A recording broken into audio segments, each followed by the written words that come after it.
My dream of a perfect new home shattered on my first night, when a police officer drew his gun and ordered me to my knees on my own property. The moving boxes were a cardboard mountain range that I had spent the last 3 days conquering. But this was the final summit.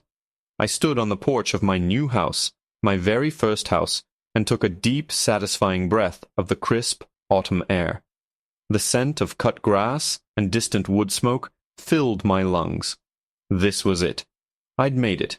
After years of saving every penny, working double shifts as a pediatric nurse, I had bought a small, charming bungalow in what the realtor called a quiet, family-friendly suburb. It was my slice of the American dream. The street was lined with perfectly manicured lawns and stately oak trees dropping their fiery leaves. It was peaceful. Almost too peaceful.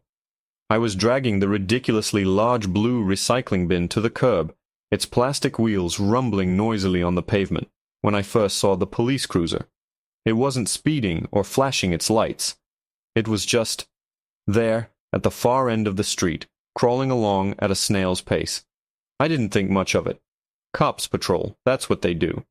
I gave the bin a final shove into place and turned to head back inside, already mentally planning where the big, comfy armchair would go.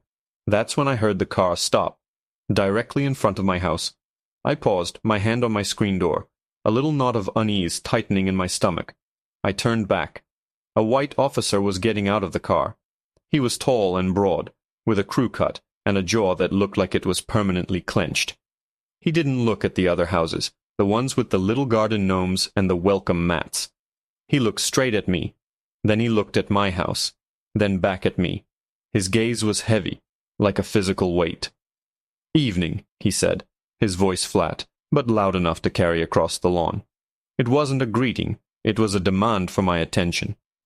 "Good evening, officer," I replied, trying to keep my voice light and friendly. I gave him a small, hesitant wave. Maybe he was just welcoming the new neighbor. Some neighborhoods did that, right? He walked onto my lawn, his boots making soft, deliberate thuds on the grass I'd just been admiring. He stopped about 10 feet away, his hand resting casually on the butt of his gun. "This your house?" he asked, his eyes scanning me from my messy bun down to my paint-splattered leggings. "Yes, it is," I said, a little more proudly this time. "I just moved in on Friday." I gestured vaguely at the stacks of boxes visible through the front window. "Just moved in," he repeated, not like he was processing information, but like he was mocking me. "We've had some reports of suspicious activity in this area. People casing houses." My blood ran cold. "Oh, well, I haven't seen anything like that. It's been very quiet." "I'm sure it has," he said, and his lips curled into something that wasn't a smile. "You got some ID on you, ma'am?" The ma'am felt like an insult. My heart started to beat a little faster. It's inside in my purse.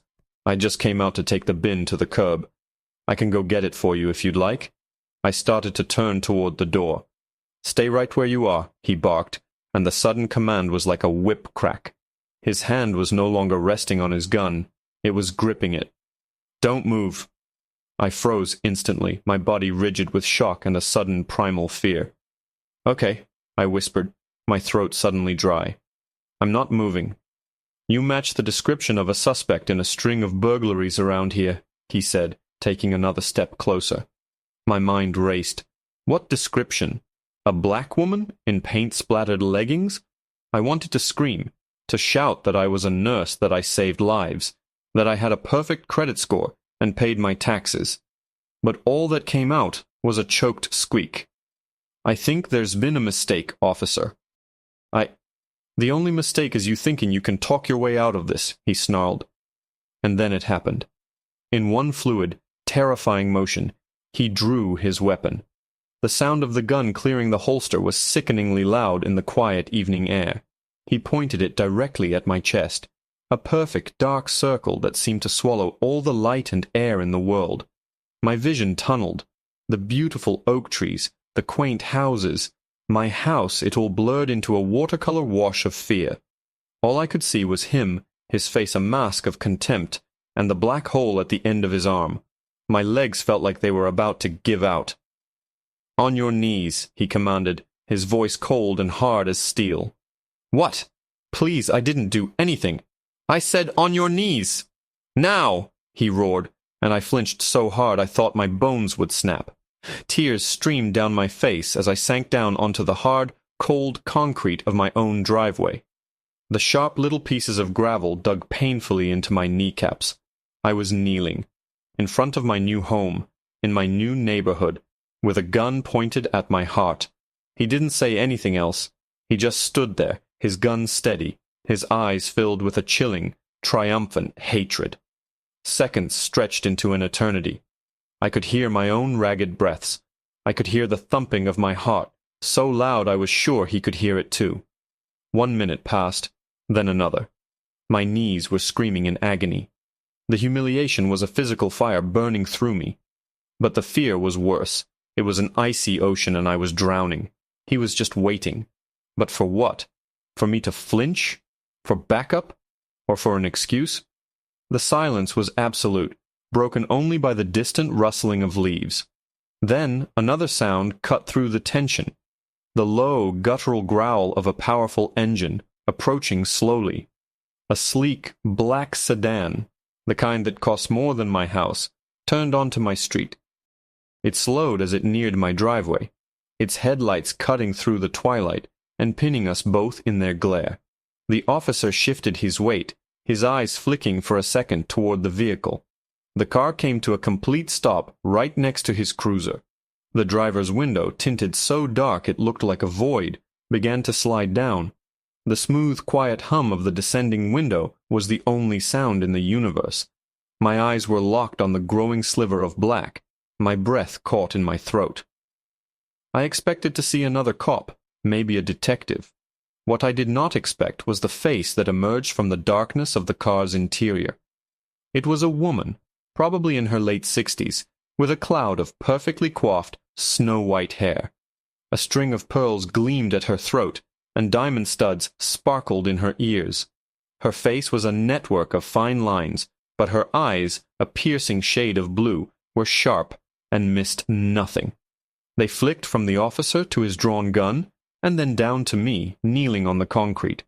Her lips, painted a tasteful shade of coral, thinned into a line of profound disapproval. She didn't speak to me. She addressed the officer, and her voice was like ice chips clinking in a crystal glass. "Officer Miller, what precisely do you think you're doing?" The cop, Miller, flinched as if he'd been struck. He knew her. That much was obvious from the way his shoulders tensed, and a faint flush crept up his thick neck. He didn't lower his gun, but his aim wavered for a fraction of a second. "Ma'am, this is an active police situation. I need you to stay in your vehicle for your own safety." He was trying to sound authoritative, but his voice was strained. The woman let out a short, incredulous laugh that held no humor. "An active situation? It looks to me like you're terrorizing my new neighbor on her own property." She gestured with a perfectly manicured hand towards my house, towards me. "Lower your weapon, David." "You're making a spectacle of yourself." "David." She called him David. The use of his first name was a deliberate, calculated strike, and it landed perfectly. I watched his face tighten, a muscle jumping in his clenched jaw. I was still on my knees, a silent, terrified spectator to a power struggle I couldn't comprehend. Hope, a fragile and dangerous thing, began to bloom in my chest. "Ma'am, with all due respect," he ground out, "this woman matches the description of a burglary suspect we've been tracking. I'm following procedure." "Procedure?" The woman's voice dripped with scorn. "Tell me, David, what part of the procedure involves pointing a lethal weapon at an unarmed woman who is taking out her recycling bin? As for the description, how specific was it?" "A black woman, because I've been watching her move in for 3 days. I watched her carry a box of books so heavy I thought she'd topple over. I watched her father hang that ridiculous wind chime by the door. I happen to know she's a pediatric nurse at St. Jude's. Does that sound like your suspect?" Every word she spoke was a brick being laid in a wall between me and him. She knew who I was. She had been watching. The thought was both comforting and unsettling. I looked from her steely gaze back to Officer Miller. His face was a thundercloud of fury and confusion. He was losing control. and that made him even more dangerous. His knuckles were white on the grip of his gun. "I have a report," he insisted, his voice rising. "A report of a suspicious individual casing the neighborhood." "Oh, I'm well aware of the report," the woman said, her voice dropping to a conspiratorial calm that was far more menacing than shouting. She leaned forward slightly in her leather seat, her blue eyes pinning him in place. "Because I'm the one who made it." The world seemed to stop spinning. Miller froze. He stared at her, his mouth slightly agape. He clearly hadn't expected that. I felt a wave of dizziness wash over me, my mind struggling to connect the pieces. She had called the cops? On who? On me? The fragile hope in my chest shattered, replaced by an icy dread. Was this some kind of elaborate trap? The woman held his gaze for a long, charged moment, letting the silence hang in the air like thick smoke. She looked like a queen passing judgment, and he was nothing but a palace guard who had overstepped his bounds. Finally she delivered the final devastating blow, her voice clear and cutting in the evening air. "I called dispatch 30 minutes ago. I reported a police cruiser that had been circling this block for over an hour, driving unnaturally slow. I reported an officer who appeared to be fixated on the home of our new resident. I reported you, Officer Miller, for harassment and suspicious activity. So how about you lower your weapon and explain to me, the head of the Oakwood Neighborhood Watch, exactly what probable cause you had to draw a firearm on the woman I was just about to bring a welcome basket to?" The sound of Officer Miller holstering his gun was deafeningly loud.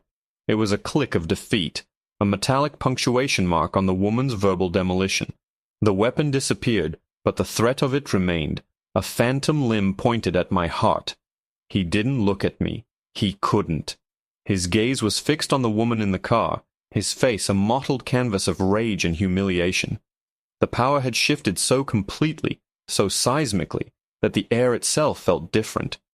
I was still on my knees, the gravel biting into my skin, but the crushing weight of fear had eased just enough for me to breathe. "Mrs. Gable," he finally managed to say, his voice thick. The name hung in the air, loaded with significance. This was not just any neighbor. This was Mrs. Gable. I was just being cautious. The description was vague, and you know it, David," she cut him off, her tone leaving no room for argument. "You saw a black woman in a neighborhood you're not used to seeing one in, and you assumed the worst. You let your prejudice write a story in your head, and you nearly made it a tragedy. This," she said, her voice dropping to a low, dangerous growl, "is exactly the kind of behavior that gets this town sued, and gets officers fired." The threat was clear. It wasn't just a neighbor telling a cop off. It was a woman who knew the system, who knew the pressure points, and wasn't afraid to apply force. I watched Miller's jaw work silently. He looked like a cornered animal, searching for an escape route that didn't exist. He had played his hand, and he had lost spectacularly. "Now," Mrs. Gable continued, her voice returning to its icy, commanding tone, "I believe you owe this woman an apology. And then you will get in your car and leave my street." An apology. The thought was almost absurd. What apology could possibly cover the terror of the last 10 minutes? The feeling of cold metal aimed at my chest, the burning shame of being forced to my knees on my own property. But I watched him, waiting. He had to do it. She had him pinned. He took a deep breath, his chest puffing out, and finally, turned his eyes to me. There was no remorse in them, only a simmering, bottomless resentment. "I apologize," he mumbled, the words sounding like they were being dragged over broken glass, "for the misunderstanding." He turned on his heel before I could even process the pathetic excuse for an apology, and strode back to his cruiser. He didn't look back. The car door slammed shut with a crack of finality, and a moment later, the cruiser pulled away from the curb, its red taillights disappearing down the street, leaving a thick, suffocating silence in its wake. The black sedan's engine continued to hum softly. For a moment, neither of us moved. I was still on the ground, my legs numb, my mind reeling. The driver's side door of the sedan opened and Mrs. Gable emerged. She was surprisingly tall, her posture ramrod straight. She moved with a purposefulness that belied her age. She walked over to me, her sensible but expensive-looking shoes making a soft crunching sound on the driveway. She stopped in front of me and looked down. Her expression was no longer severe. It was something softer, etched with a deep, weary concern. "Are you all right, dear?" she asked, her voice now gentle. "Here, let me help you." She extended a hand to me. Her skin was soft, but her grip was surprisingly strong. I took it, and she pulled me to my feet. My knees buckled, and I would have fallen if she hadn't held me steady. The pain was sharp and immediate, and I looked down to see angry red indentations on my skin, with tiny flecks of blood where the sharper stones had broken through. "Oh, for heaven's sake," Mrs. Gable clucked, her eyes full of genuine anger. "That man is a menace. Let's get you inside. You need to clean those knees." She guided me, one arm firmly around my waist, towards my front door. I was moving on autopilot, my body a clumsy machine my brain had forgotten how to operate. We stepped inside, into the chaotic mess of half-unpacked boxes. Mrs. Gable didn't seem to notice. She led me straight to the kitchen, sat me down on one of the dining chairs I hadn't assembled yet, and began opening my own boxes, the ones marked kitchen and bathroom, with an unnerving efficiency. "First aid kit." "Ah, here we are," she murmured, pulling out the small plastic case. She knelt. This elegant, powerful woman knelt on my floor and began to gently clean the scrapes on my knees with an antiseptic wipe. The sting was sharp, but it was a real, physical pain that somehow helped ground me. "I'm so sorry you had to go through that," she said, not looking up from her task. "David Miller has been a problem for years, a bully with a badge. His father was the police chief for 30 years, and David thinks the badge gives him a crown." She finished dabbing my knees and looked up at me, her blue eyes searching my face. "Your name is Alani, isn't it?"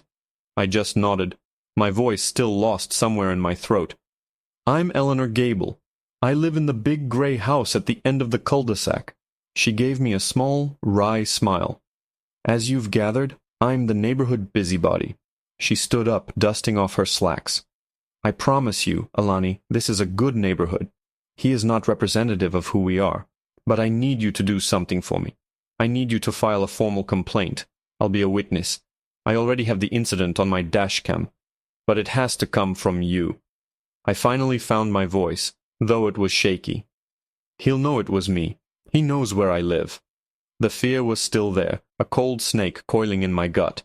Eleanor's face hardened again, the soft grandmotherly look vanishing, replaced by the formidable woman from the car.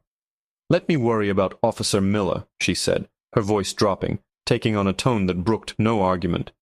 "He won't bother you again. In fact, I'd be very surprised if he's still employed by the end of the week. This wasn't just a random act of racism, Alani. He was sending a message. And not just to you." A chill went down my spine that had nothing to do with the evening air. "A message? What do you mean? Who else was he sending a message to?" Eleanor Gable walked over to my front window, peering out into the darkening street. She was silent for a long moment, her back to me. When she finally turned around, her face was grim, her blue eyes shadowed with a gravity that terrified me more than Miller's gun had. "He was sending a message to me," she said quietly. "Miller's family and mine. We have a history, a very ugly one, and you, my dear, have just unfortunately found yourself in the middle of it." The words hung in the air between us, heavy and chilling. My kitchen, with its half-unpacked boxes and the lingering smell of cardboard, suddenly felt like the stage for a drama that had been playing out for decades. I had simply stumbled into the third act. I sank back onto the chair, my scraped knees forgotten. "History," I whispered. "What kind of history?" Eleanor pulled another unassembled chair from the wall and sat opposite me, her posture as elegant as ever, but her face was grim. "This town, Oakwood, it looks idyllic," she began, her voice low. "But like any small town, it has its dynasties. The Gables and the Millers are two of them. My late husband, Robert, was a civil rights attorney. David's father, Chief Miller at the time, ran this town's police force like his own private security firm. They clashed on everything. But the real war started over the land at the edge of town, the old Northwood property." She paused, her gaze distant. The Millers and a group of their crony developers wanted to rezone it for a massive, ugly strip mall. It would have destroyed the local water table and lined their pockets. Robert organized the opposition. It got nasty. Threats, slashed tires, dead animals on our porch.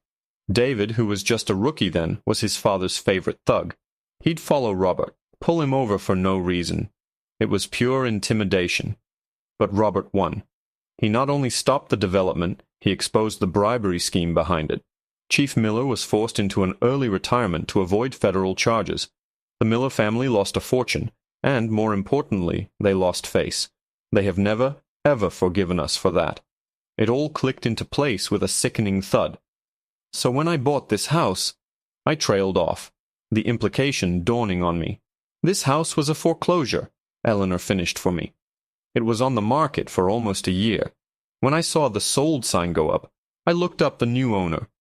I knew the Millers would see a black woman moving into this neighborhood so close to my home as an opportunity, a way to send a message, to intimidate you, and through you, to intimidate me, to tell me that this is still their town, and that people they don't approve of aren't welcome. David was trying to poison your new life from the very first day, hoping you'd get scared and run. He was trying to hurt me by hurting you. The calculated cruelty of it stole my breath. This wasn't just a random act of prejudice, it was a targeted piece of psychological warfare, and I was the unwitting ammunition. A fresh wave of anger, hot and sharp, burned through the fear. He can't get away with this, I said, my voice gaining a strength I didn't know I had. A fierce smile touched Eleanor's lips. No, my dear, she said, reaching across the small space and patting my hand. He absolutely cannot. The next morning, Eleanor picked me up in her black sedan. I was armed with photos of my bloodied knees and a written statement. She was armed with a flash drive and a phone full of contacts. We didn't go to the local precinct. We drove 30 minutes to the county seat, to the district attorney's office and the internal affairs division. Eleanor Gable didn't just know people. She knew the people who held the puppet strings. The meeting was a blur of serious faces in suits. They watched Eleanor's dash-cam footage in silence. The video was damning. It showed the cruiser circling. It showed Miller getting out. It showed his unprovoked aggression, his gun drawn on me for long, agonizing minutes, and his furious, defeated face when Eleanor intervened. My testimony was almost secondary. The video told the whole, ugly story. By the time we left, a full-scale investigation had been launched, not just into David Miller, but into the entire Oakwood Police Department's pattern of conduct. The news traveled fast. By that evening, Miller had been suspended without pay. 2 days later, facing termination and potential felony charges for assault with a deadly weapon under the color of law, he resigned. The Miller dynasty in Oakwood had officially crumbled. I thought I would feel a sense of triumphant victory, but mostly I just felt tired. The trauma still lingered. I'd jump at the sound of a car stopping outside. I'd hesitate before walking out my front door. The house didn't quite feel like mine yet. It felt like a crime scene. That's when the neighborhood began to reveal its true self. The day after the story hit the local news, a woman from 3 houses down, a bubbly blonde named Sarah, came by with a lasagna so big it could have fed an army. "We are so horrified," she said, giving me an awkward but heartfelt hug. "That man is not us." An older gentleman from across the street came and fixed my loose mailbox. A young couple brought me a beautiful potted orchid. One by one they came, not with pity, but with food, with offers of help, and with a shared quiet anger at what had been done to me on their street. And then there was Eleanor. She came by almost every day, sometimes with pastries, sometimes just to sit with me on the porch, swing her son-in-law had come to install for me. We talked about everything. My work at the hospital, her late husband, our shared love for gardening. She wasn't just my rescuer anymore. She was my friend. About a month later, I was sitting on that swing, a cup of tea in my hand, watching the last of the autumn leaves drift down. My house was finally unpacked. My armchair was in the perfect spot by the window. The ridiculous wind chime my father had hung chimed softly in the breeze. For the first time, the sound didn't make me think of what happened that night. It just sounded like home. Eleanor walked up the driveway, holding a wicker basket. "A belated welcome to the neighborhood gift," she said with a smile, handing it to me. It was filled with a bottle of wine, local cheese, and a jar of what looked like homemade jam. "Thank you, Eleanor," I said, my voice thick with emotion, "for everything." She sat beside me on the swing. "You know," she said, looking out at the peaceful street, "the Millers thought they could scare people away from this place. They thought they owned it. But a community isn't about who has the oldest name or the biggest house. It's about who shows up, who brings the lasagna, who fixes the mailbox." She turned to me, her blue eyes clear and bright. "It's about who stands with their neighbor. Welcome home, Alani." And as we sat there swinging gently in the crisp afternoon air, I knew she was right. I hadn't just bought a house. I had found a home. And it was even better than the one in my dreams.